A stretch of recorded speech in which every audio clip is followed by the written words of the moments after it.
Amis internautes, bonjour. L'enfance déshéritée. C'est le sujet qui est au cœur de notre émission du jour. Et pour en parler, nous recevons Joël Ama Jules, président de l'association Les Enfants d'Ankazina. Joël, bonjour. Bonjour. D'où est née l'idée de créer une association dédiée aux enfants déshérités vivant hors du territoire français? En fait, moi je suis le troisième président de cette association qui a 25 ans d'âge. Et cette association a été créée par une personne en Bretagne qui connaissait une sœur, un peu, vous connaissez sœur Emmanuelle, bon, c'était à peu près pareil, s'appelait sœur Thérèse, et qui est partie à Madagascar pour aider les déshérités, et qui avait réussi à monter une petite classe dans le bidonville, etc. Et il a appris ça, et du coup, il a monté une association pour pouvoir financer la construction de locaux, d'une école, et tout ce qui s'ensuit derrière, en fait. Oui, la mise en place d'une telle association, d'un tel projet, est-ce que ça a été vraiment facile parce que c'est hors du territoire français? Disons que la misère dans le monde, elle est assez connue, donc c'est assez facile d'en parler. Là-bas, Madagascar, c'est une ancienne colonie française, donc il y a beaucoup de ports d'attache, on va dire. Donc il y a beaucoup de gens qui viennent de là-bas, qui sont en France aujourd'hui. Et puis voilà, c'est une cause, les enfants, qui fédère beaucoup. Donc c'était assez simple de trouver au début, ne serait-ce qu'auprès des conseillers régionaux, auprès des mairies, etc., des fonds pour bâtir l'école, en fait. Voilà, aujourd'hui, vous prenez en charge, plus de 800 enfants. Près de 1000, oui. Parlez-nous-en, comment ces enfants-là sont repartis au niveau des différentes catégories d'âge et au niveau de l'éducation. Voilà, alors pour vous parler de ça, je vais vous parler de la structure du centre, Betania. Le centre Betania, c'est une école, Voilà. c'est un dispensaire aussi, et c'est une cantine sociale, d'accord? Donc cette école, au début, c'était de l'alphabétisation et c'était du scolaire préscolaire, ça allait comme le CM2 chez nous. Et après, il y a eu, ça a monté un peu plus. Là, on vient d'ouvrir un collège, il n'y a pas longtemps. Donc, on prend en charge les enfants depuis leurs 2-3 ans, aujourd'hui, jusqu'à la fin du collège, en équivalent chez nous. Mais on ne les lâche pas là. C'est-à-dire que ceux qui ont la capacité de continuer des études, on finance les études, et ça va jusqu'aux études supérieures et autres. Donc, on a à peu près 600-700 enfants dans le centre et 200 qui continuent leurs études derrière. Parlant d'études, aujourd'hui, le centre a 25 ans d'âge, si je ne m'abuse. Mais quel bilan peut-on tirer aujourd'hui? Combien d'enfants vous avez pu sortir de là et qui sont allés à l'école jusqu'à finir au niveau de l'université?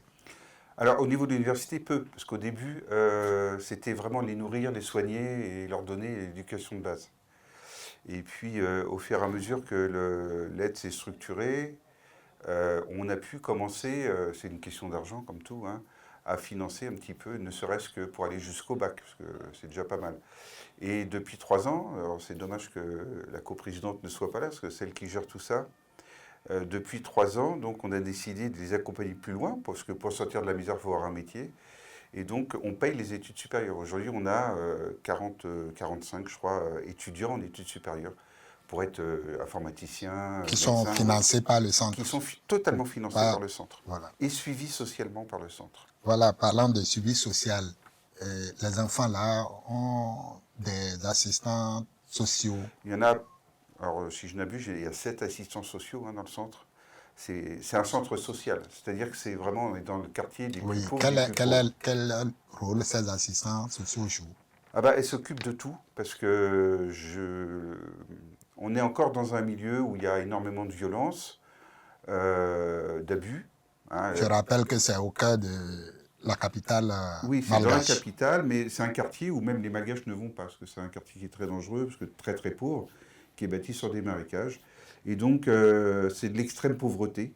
On est dans la très très grande pauvreté. Pour vous dire, il y a certains enfants, enfin une grande partie même, qui viennent à l'école et qui ne mangent que quand ils sont à l'école. Les parents n'ont pas de quoi leur donner à manger. Donc on est dans des situations extrêmes. Donc du coup, les assistantes sociales elles veillent à ce que les enfants, voilà, ils puissent venir, qu'ils soient respectés. Des fois, c'est arrivé que voilà, il y a des parents qui battent leurs enfants ou qui essayent de les marier, etc. Enfin, elles interviennent à tous les niveaux. Oui, nourrir 800 ou plus de 800 enfants, c'est un budget astronomique. C'est pas tellement astronomique dans le sens où le coût de la vie est minime là-bas, d'accord? Donc on paye 1000 repas par jour à peu près. Donc le plat principal c'est le riz. Donc on essaie d'agrémenter. Là on est en train de travailler avec des nutritionnistes pour pouvoir enrichir les repas, etc.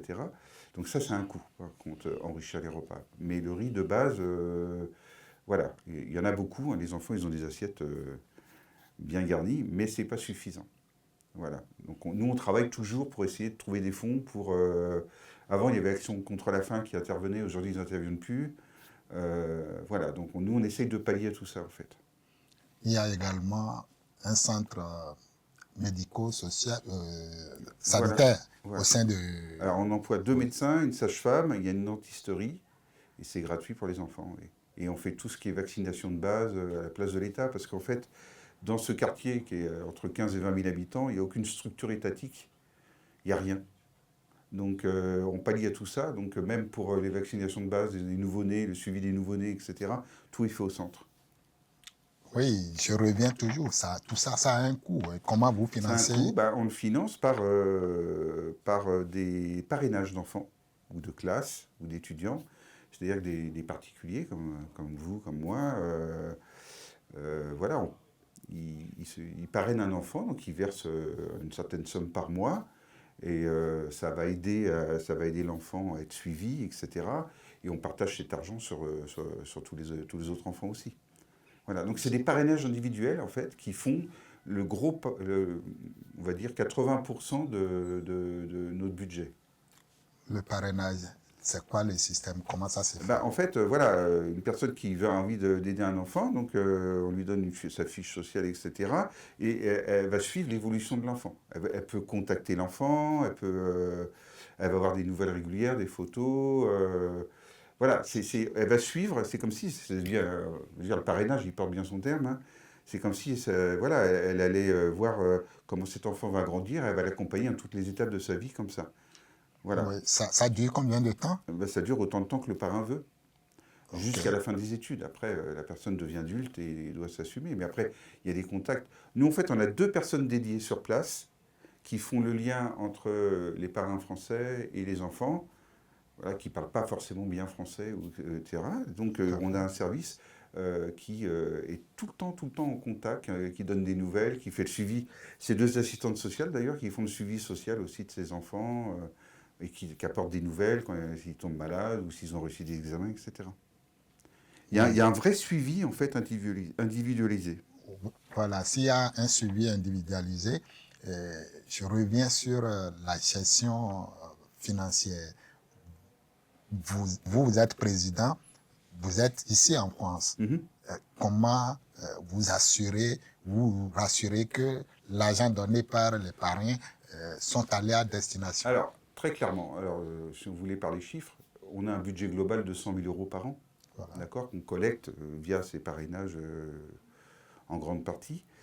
On emploie 60 personnes là-bas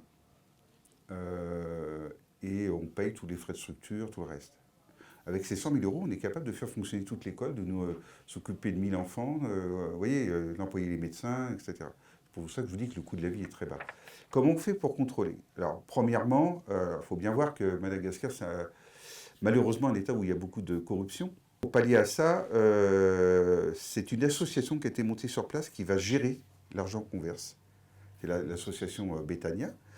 Et on verse directement sur leur compte bancaire. Il n'y a pas d'autre intermédiaire.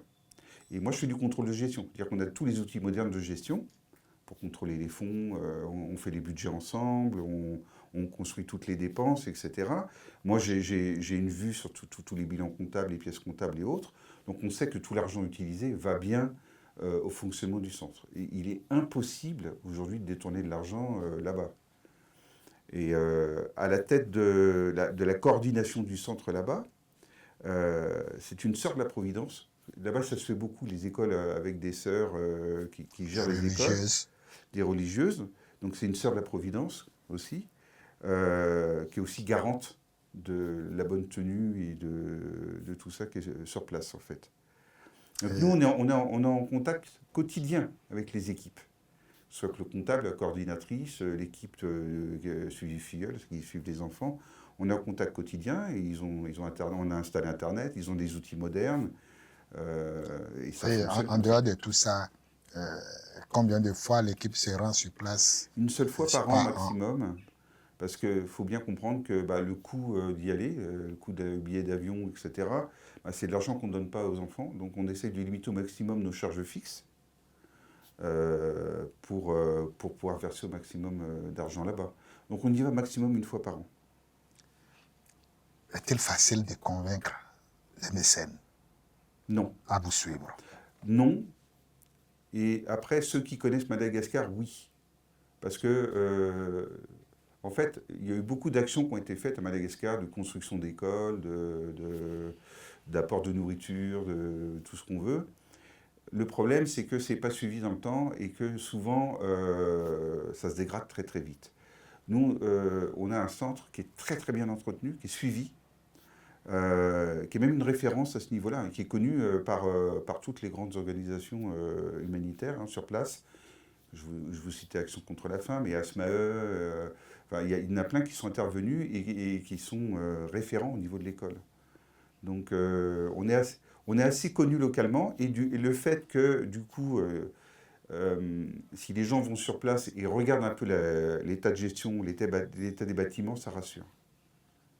Oui, mais avec tout ce que vous venez de dire, est-ce que les parents donnent une contribution? Alors, les parents, ils n'ont pas de sous là-bas, hein. D'accord. C'est ce que je vous expliquais. Oui. On en est à même pas $1 par jour hein, de ce qu'ils gagnent, quand ils gagnent. Donc, alors, ils vont, depuis 2 ans, ils vont verser une somme euh, symbolique pour les enfants, mais c'est tout. En fait, ils ne peuvent pas verser de l'argent.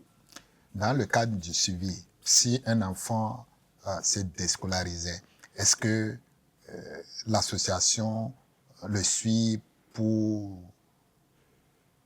une séance d'apprentissage autre que d'aller à l'école?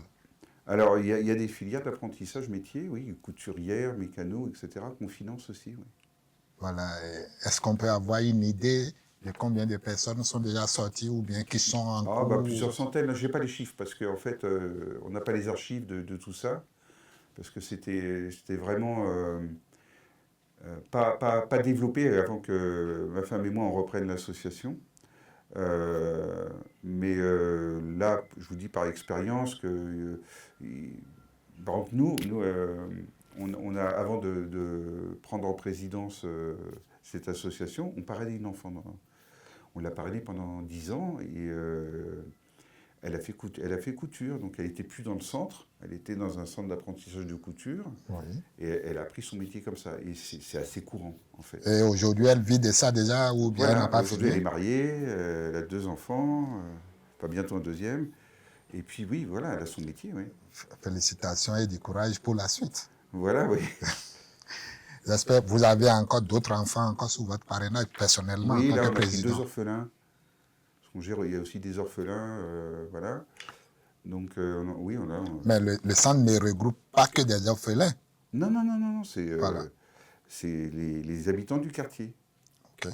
Mais bon, voilà, comme la vie est dure, il y a beaucoup de décès de parents et autres. Donc souvent, c'est les frères, les sœurs, les cousins qui reprennent les enfants. Donc c'est pas évident forcément pour eux.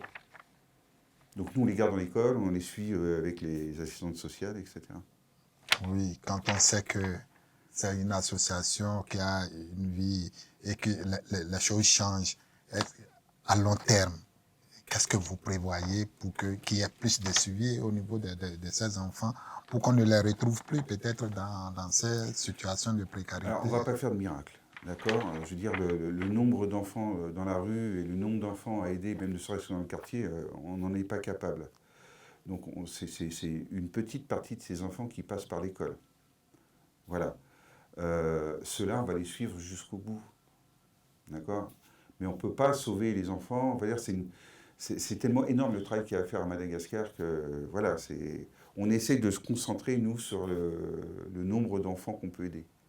Pour mieux les aider. Parce que ce qui s'est passé avant, c'est on a aussi une cantine sociale pour les habitants du quartier, il y avait d'argent, etc. On a plein d'actions sociales tout autour. Mais on prenait trop d'enfants et on prenait trop de monde. Et du coup, notre aide se dispersait comme ça et ne portait pas forcément ses fruits. Donc là, on s'est concentré vraiment pour les accompagner au plus possible sur le long terme. Pour y arriver, pour financer tout ce dont vous parlez, vous avez mis en vente aussi des cartes postales malgaches. Voilà, alors c'est des cartes postales qu'on a créées. Donc on en a quelques-unes en vente. Il y a aussi des photos que j'ai prises. J'ai un appareil photo professionnel. On vend des photos sur cadre voilà, qui sont assez belles. Voilà, on essaie de faire des petites opérations marketing comme ça, mais ça ne va pas très très loin. C'est pas ça qui va nous apporter un gros Malheureusement, vous financement. n'en avez pas amené Non, pour présenter. j'en ai pas là, mais ce qui va, nous on fait des opérations de Noël, on fait des choses comme ça. Là, dernièrement, on a eu un don d'une fondation parce que j'avais monté tout un dossier pour mettre des panneaux photovoltaïques pour qu'ils soient justement autonomes en électricité. Voilà, ça a bien fonctionné. Là, on est en train de travailler pour trouver des fonds pour faire un puits pour qu'il soit autonome en eau. Parce que c'est des gros problèmes, c'est des problèmes majeurs à Madagascar. Donc voilà, on essaie de travailler sur des gros projets de fonds comme ça. Et nous, bah, ça c'est un peu anecdotique ce qu'on peut vendre là, ça ne nous rapporte pas beaucoup. Mais voilà, c'est des gouttes d'eau, c'est ce qu'on peut gagner là, gagner à côté, voilà. Oui, vous avez des projets spécifiques à venir. Bah, le projet, là, notre prochain projet, enfin, on a deux projets là, c'est bon, voir, pour vous resituer, donc vous avez tout au courant qu'il y a eu des manifestations à Madagascar, il y a eu un changement de gouvernement, etc. Exactement. En fait, ils avaient jusqu'ici des coupures d'électricité plusieurs heures par jour, donc incapables d'avoir des frigos, d'avoir, etc., de suivre les cours dans une école. Il faut voir qu'ils n'ont pas de chauffage, ils n'ont rien. Donc on a fait le projet photovoltaïque pour ça. L'eau, elle est coupée presque 10 heures par jour, même plus. Donc pour faire la cantine pour 1000 repas, c'est compliqué aussi. Donc on a ce projet-là spécifique pour vraiment qu'il soit plus dépendant de la structure. Et parce que tout se dégrade. Il y a des quartiers, je sais qu'il y a des quartiers à Madagascar, dans la capitale, où pendant 3 semaines, ils n'ont pas eu d'eau, vous voyez, donc c'est compliqué pour vivre. Voilà, donc nous, on a un projet, c'est que le centre puisse un peu être autonome pour pouvoir continuer à fonctionner comme il faut. Et là, on est en train de chercher aussi une solution pour Internet, parce que le fournisseur Internet, pareil, Oui, par rapport à l'eau. Donc, oui. vous voudrez faire quoi de façon concrète? Bah, nous, Un là, on a fait forage une étude ou... géophysique. Là, c'est un puits de 42 mètres, avec un stockage d'eau à 7 mètres de hauteur, pour être très précis. Et une fois qu'on aura fait le puits, qu'on aura analysé l'eau, c'est voir aussi quel système de filtration on pourra mettre en place pour qu'elle devienne potable. Parce qu'il y a beaucoup de maladies qui viennent de... Là, on est dans un bidonville. Et le bidonville, il sort un marécage. Donc vous imaginez tout ce qui peut flotter, toutes les maladies. Il y a toutes les maladies possibles et inimaginables dans le bidonville. Il y a la peste, il y a le choléra, il y a tout. Donc là, au niveau de l'eau, il va falloir faire un gros traitement justement de filtration. Donc on attend les résultats pour faire ça. Mais la solution est pérenne. Voilà. On sait Oui, qu'il y a de l'eau à 42 mètres. Et cette eau-là, après, on va la traiter. parlant de l'Internet. Vous abordiez tout à l'heure le Oui, volet Internet, bah voilà, Internet. alors, comme Internet, c'est important pour pouvoir communiquer, parce que même les jeunes étudiants, ils reviennent dans le centre pour pouvoir faire leurs cours, etc. sur Internet. On a mis des ordinateurs à Ils ne sont pas disposition. internés au niveau du centre. Personne n'est interné. Dans le centre, il y a Internet. Non, je demande s'il y a... Les gens sont internés, les gens vivent au niveau du centre. Vous hébergez des gens au Ah niveau non, du les gens ne centre. vivent pas dans le centre. D'accord. Ils viennent pendant les heures d'ouverture pour pouvoir se servir de l'Internet du centre. Voilà, c'est ça pour les étudiants, je parle. Après, il y a tout le staff administratif qui se sert d'Internet. Et il y a l'école, parce que, par exemple, l'école, il y a un parrainage avec le collège des Arcs, euh, où il y a 2 classes de sixième là-bas et deux classes à Antananarivo, dans notre centre, depuis 3 ans, qui font un travail en commun en direct sur Skype. Voilà, donc ils font des réunions régulières, ils travaillent sur un projet commun. Une sorte de jumelage. C'est un jumelage, oui, c'est un jumelage qui est magnifique à voir. Et donc, on a besoin de moyens techniques. Et aujourd'hui, les fournisseurs Internet sur place, là, comme les réseaux ne sont pas entretenus, etc., on est en train de perdre les connexions, de perdre le débit, etc. Donc là, je suis en train de travailler sur une solution satellitaire pour pallier à ça. Voilà. Mais il faut des sous encore, c'est comme tout. Il faut des sous. C'est pourquoi je voudrais vous demander de lancer un appel ou bien qu'est-ce que vous Déjà, lancez des dons que pour Noël, parce que ça peut aider les enfants. On essaie que chaque Noël, tous les enfants aient un cadeau. Voilà. Même si c'est symbolique, etc. Après, il n'y a pas, enfin, entre guillemets, il n'y a pas d'enfant qui va recevoir un cadeau meilleur qu'un autre. Hein, c'est tous équivalents. Et puis, pour Noël, pour améliorer le repas de Noël, peut-être des fois, c'est la seule fois où ils mangent de la viande de l'année, vous voyez. Donc, voilà. Donc, on essaye toujours de faire une petite campagne pour collecter des fonds. Et là, je dis encore, c'est dommage que ma femme ne soit pas là, parce que c'est elle donc qui gère tout ça. le jour de Noël, le centre C'est la fête, il y a un organise beau la repas, fête ils sont déguisés. Enfin, et le jour de l'an également. Le jour de l'an, ils ne sont pas dans le centre. C'est férié. Voilà. Mais ils font le repas de Noël avant Noël. Ah, d'accord. Voilà. Donc, avant Et Noël. Ils reçoivent les cadeaux, ils ont un beau repas. Vous savez, même pour eux, avoir un yaourt, des fois, c'est la fête. Hein. OK. Là, j'avais déjà demandé, vous m'aviez dit, mais je reviens un peu là-dessus. 25 ans après. Un petit bilan quand même. Bah, il est très positif parce que, ne serait-ce qu'on a à peu près un tiers des professeurs de l'école qui sont issus du bidonville, qui sont passés par l'école, qui sont devenus professeurs. On a plein de personnes qui sont sorties. Et aujourd'hui, c'est comme un oasis, c'est-à-dire que ces enfants qui viennent là, je peux vous dire, ils sont heureux de venir, on les voit arriver, ils sont heureux de venir à l'école. Et on les sort, on leur ouvre l'esprit, c'est-à-dire que ceux qui ont la capacité, ils savent qu'ils vont pouvoir faire des études. Souvent, on leur paye leur premier voyage au bord de la mer, etc., parce qu'ils ne sortent jamais de chez eux. Enfin, c'est vraiment une ouverture de vie qui est importante. Donc le bilan pour nous, c'est de continuer, parce qu'on voit que ça porte ses fruits, qu'aujourd'hui, par exemple, les 40-45 étudiants, ils vont s'en sortir. Hein. On en a déjà qui ont des métiers. On a des futurs médecins, des futurs juristes, des futurs journalistes, des futurs sages-femmes, voilà. Et on sait que voilà, on pourra compter sur eux aussi pour aider les prochains, etc. Voyez. Tout à fait. Donc oui, le bilan il est plutôt très positif. Ce qui est moins positif, c'est le niveau de vie là-bas qui s'effondre. Donc on essaie de pallier, en renforçant toujours notre aide en fait. Par rapport à la santé des enfants, j'ai vu sur vos photos des nouveau-nés qui sont pris en charge au niveau du centre. Alors, ils sont suivis, ils n'accouchent pas. Enfin, des fois, il y en a qui sont accouchés, mais ce n'est pas le but, ils sont suivis au centre, oui. Ils sont vaccinés au centre. Au niveau de la santé, là-bas, c'est catastrophique parce que, ils sont mal nourris. Ils sont même... Enfin, c'est pire que ça. Hein. Ils sont en carence totale de tout. Et comme je vous le disais, il y a toutes les maladies du monde. À la saison des pluies, il y a l'eau qui monte de plusieurs mètres. Généralement, tout est inondé. Il y en a qui dorment juste au-dessus de l'eau. Enfin, il y a toutes les maladies de peau qu'on... Voilà, on a du mal à imaginer aujourd'hui des conditions de vie comme eux peuvent les avoir sans y aller et constater. Nous, quand on a repris avec ma femme l'association, on avait une idée. Depuis quand vous êtes à la tête de l'association? Ça fait 5 ans à peu près. Et c'est au bout de plusieurs fois, on a été dans le bidonville, on a essayé de comprendre, etc. Et puis, à chaque fois, on est abasourdi par le niveau de pauvreté et le niveau d'inhumanité dans lequel ils vivent, en fait. Parce que on n'est plus dans l'humanité à ce niveau-là. Ça fait froid au dos. C'est malheureux que les gens soient oubliés et vivent comme ça, oui. Nous tendons vers la fin de l'émission déjà.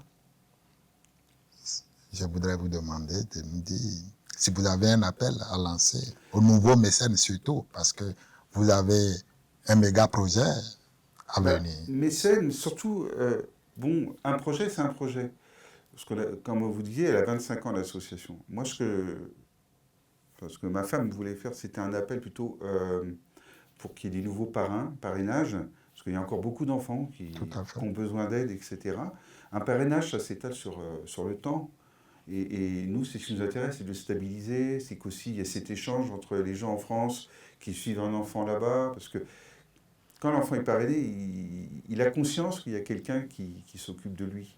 Et ça le pousse à aller plus loin dans la vie.